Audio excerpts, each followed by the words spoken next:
আসসালামু আলাইকুম। আশা করছি সবাই ভালো আছেন। আলহামদুলিল্লাহ আমরা বেশ ভালো আছি। নতুন ভিডিও নিয়ে আসলাম, শেষ পর্যন্ত দেখবেন, আশা করছি ভালো লাগবে। এখানে বেশ কিছু চাদর ভিজিয়েছি আর 2টা চাদর পরে ভিজাবো। আগের চাদরগুলো ধোয়ার পরে বাকি চাদরগুলো আমি ধুয়ে নেব। তো এই যে দেখতেই পাচ্ছেন, চাদর ভিজিয়ে তারপরে চলে এসেছি ঘর বাড়ি একটু গুছিয়ে নেওয়ার জন্য। বুয়া আসার পরে যেন কোনো ঝামেলা না থাকে, সে কারণে আমি কিন্তু বিছানাপত্রগুলো সব কিছু একদম টানটুন করে দিলাম। সেই সাথে পুরো ঘরটা আমি একটু পরিষ্কার করে নিয়েছি। তারপরেই অফ ক্যামেরাতে আমি বেশ কিছু চাদর আর কি ধুয়ে রোদে দিয়ে দিয়েছি। এখানে কিন্তু 4টা চাদর আছে, আর আছে আমার সালোয়ার কামিজ। তো এইগুলো আমি ধুয়ে রোদে দিয়ে দিলাম। প্রচণ্ড গরম এবং সেই সাথে রোদ, তো শুকিয়ে যেতে কিন্তু বেশি একটা সময় লাগবে না। আর ওইগুলো ধোয়ার পরে আমি কিন্তু সাথে সাথে এই 2টো চাদরও ভিজিয়ে রেখেছিলাম। অফ ক্যামেরাতে আমি কিন্তু এই চাদরগুলোও ধুয়ে নেব। যে পরিমাণে গরম পড়েছে, এত গরমের ভিতরে কিন্তু একদম নর্মাল পানি খেতে আমাদের কাছে একেবারেই ভালো লাগে না। তাই আমি সব সময় চেষ্টা করি ফ্রিজে বেশি বেশি পানি রাখার জন্য। আর ছেলেরা সব বাহির থেকে আসার পরে ঠান্ডা পানিটা খেতেই বেশি ভালোবাসে। তাছাড়া এই গরমে কিন্তু একটু লেবুর শরবত খেলেও ভালো লাগে, সেই হিসেবেও কিন্তু একটু ঠান্ডা পানিরই প্রয়োজন হয়।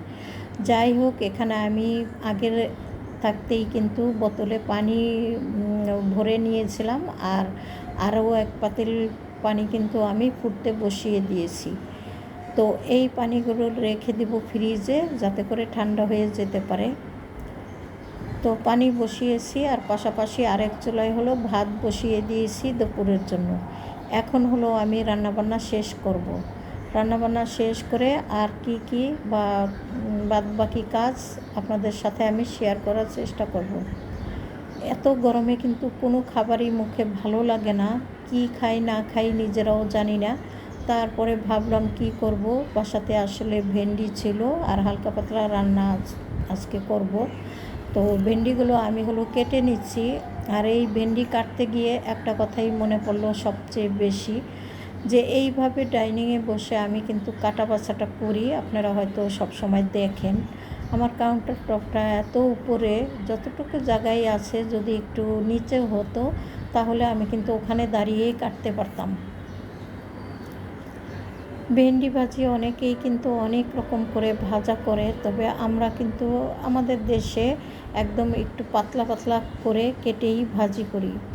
অনেকে মোটা করেও কেটে নেয়, সেইভাবে করলেও ভালো হয়। তো ভেন্ডি কাটা যখন হয়ে গেছে, ভাবলাম যে পেঁয়াজও কেটে নিই। যেহেতু ভেন্ডিগুলো ধোয়া, পেঁয়াজও আমি ধুয়ে নিয়েছি, পাশাপাশি কাঁচামরিচও কেটে আমি একসঙ্গে নিয়ে যাব রান্নাঘরে। অত বেশি কিছু রান্না করব না, যা যা করি আপনাদের সাথে শেয়ার করার চেষ্টা করব। তো এখানে আমি কাঁচামরিচ কেটে নিলাম, আর এই কাঁচামরিচগুলো প্রায় 1 মাস আগে বাড়ি থেকে এনেছিলাম। দেশ থেকে কাঁচামরিচ এনেছি, কিন্তু খেতে এত ভালো। আর ঢাকার মরিচে কিন্তু একটা ঘাসের মতো গন্ধ হয়, কিন্তু দেশ থেকে যে কাঁচামরিচগুলো এনেছি, কাঁচামরিচের এত সুন্দর ঘ্রাণ এবং সেই সাথে ঝালও অনেক বেশি। তাই ভাবছি যে কোনো সময় বাড়িতে গেলে আবার কিছু কাঁচামরিচ আনিয়ে নেব। প্রায় 1 মাসের মতো হয়ে গেল আমার এই কাঁচামরিচ, এখনও পর্যন্ত খুবই ভালো আছে। তো রান্না যেহেতু করব, তেল ঢালা ছিল না, ভাবলাম তেল ঢেলে নেই। এর আগে কিন্তু একটা কাতি আর কি, একটা গ্যালন শেষ হয়ে গেছে। তো নতুন গ্যালন থেকেই এবার আমার তেল ঢালতে হবে। তো এই যে দেখতেই পাচ্ছেন, গ্যালনের সাথে কিন্তু একটা টেম্পোরারি ছাপড় দেওয়া থাকে।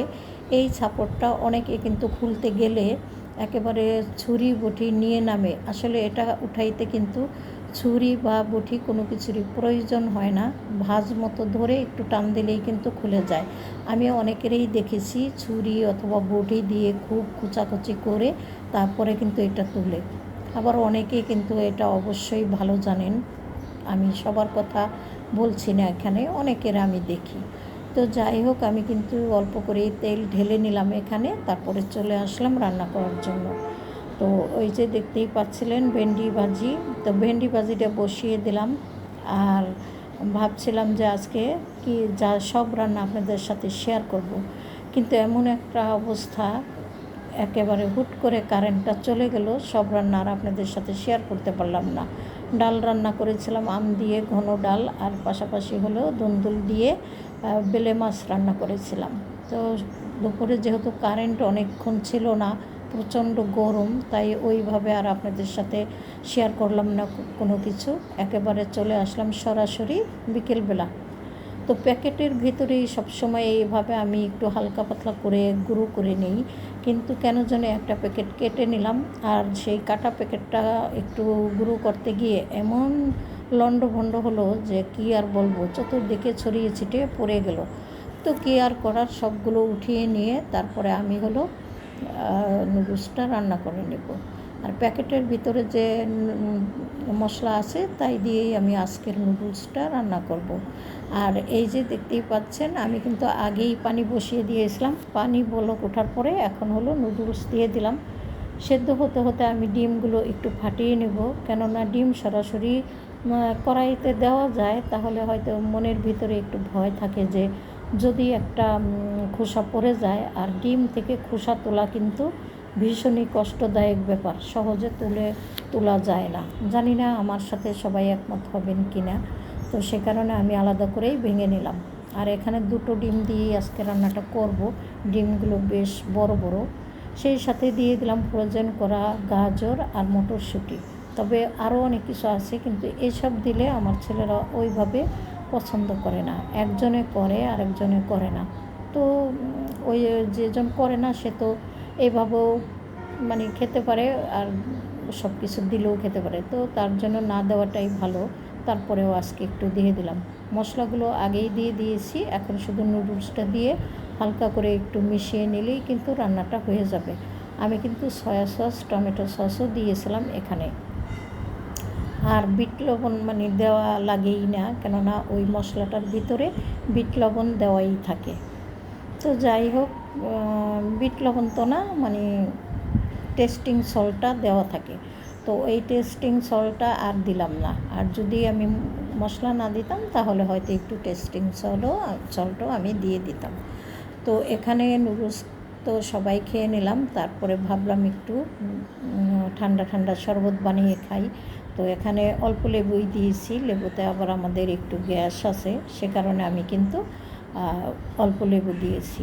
আর চাইলে আমি এখানে ট্যাং দিতে পারতাম বা রুয়াবজা দিতে পারতাম, এগুলো আমার বাসায় আছে অলরেডি, কিন্তু আমি কোনো কিছুই দিলাম না। আর এই ছোট্ট বোতলটায় কিন্তু আমি একটু শরবত রেখে দিলাম, ছেলে যাতে পরবর্তীতে খেতে পারে, অথবা সাথে করে যদি নিয়ে যায়, নিয়ে গেলেও নিতে পারে। আর বাসায় যা আছে এগুলো আমরা এখন সবাই খেয়ে নেব। তো খাওয়া দাওয়া করেছি, এটা ছিল মাগরিবের পরে, ছেলেরা সবাই বাসা থেকে চলে গেছে, এখন আমি একা বসে আছি। তো একা বসে বসে কী আর করব, সামনেই টিভি ছিল, তবে টিভিটা আমি দেখলাম না, কেননা চাদরগুলো ভাঁজ করতে হবে। বেশ আগেরগুলো কিন্তু নামিয়ে আমি ভাঁজ করে রেখেছি অলরেডি অফ ক্যামেরাতে, আর পরে যে চাদর দুটো ধুয়েছি সেগুলো এখন ভাঁজ করে নেব অফ ক্যামেরাতে। তাই বিছানাতে এসে পড়েছি, সে কারণে আর টিভির সাউন্ড বা টিভিটা দেখতে পারছি না। তো আমি কিন্তু এই সময় টিভি দেখি এবং কাজ টুকটাক করতে থাকি। তো যাই হোক, চাদরগুলো ভাঁজ করি, তারপরে আবার টিভি দেখা শুরু করব। টিভিতে আমি অনেকের ভিডিও দেখি, আমার ভীষণ ভালো লাগে। আমি নাম বলতে পারবো না, আমি হাজারো রকমের ভিডিও দেখি, হাজার মানুষের ভিডিও দেখি। আর মোবাইল দিয়ে দেখি যখন, তখন কমেন্টস লাইক করি, তবে আমি টিভিতে দেখলে তো আর এগুলো করতে পারি না। সে কারণে অনেকে হয়তো ভাবে আমি কাউকে লাইক কমেন্ট শেয়ার কোনো কিছুই করি না, কিন্তু আমি সব কিছুই করি যদি মোবাইলে দেখা হয় আমার।